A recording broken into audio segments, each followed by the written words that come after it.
Hello বন্ধুরা, এই যে আজকে আমি এসে পড়েছি শীতলা মিষ্টান্ন ভাণ্ডারে। তো এইখানে কারিগরের সাথে দেখা হয়েছে। কারিগর, আপনার নামটা বলুন তো একটু। সনত কুমার মাহাতো। আচ্ছা, আজ কারিগর কি বানানো হবে? এখন ছানা টস বানানো হবে। আচ্ছা আচ্ছা, তাহলে ছানা টস বানানো হবে। কত কিলো ছানা আছে এটা?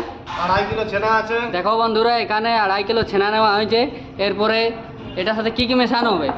ময়দা দেওয়ানো হবে, সুজি দেওয়ানো হবে, আরারোট দেওয়ানো হবে, আচ্ছা একটু অল্প কালার দেওয়ানো হবে। আচ্ছা, ঠিক আছে, এগুলো একটু দেখিয়ে দাও, কি কি কতটা কি দিবে একটু বলে দিলে ভালো হতো খুব আমাদের। এই যে দেখো, এটা কি এটা? 100 গ্রাম ময়দা, আচ্ছা 50 গ্রাম আরারোট, আচ্ছা সুজি 50 গ্রাম, আচ্ছা, একটু অল্প অরেঞ্জ কালার, ঠিক আছে। একটু হালকা তোমার ভ্যানিলা সেন্ট,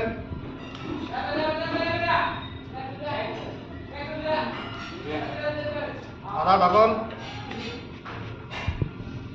এবার এটা এখন পিছানো হবে, একটু কালারটা মিলানো হবে সব কিছুই।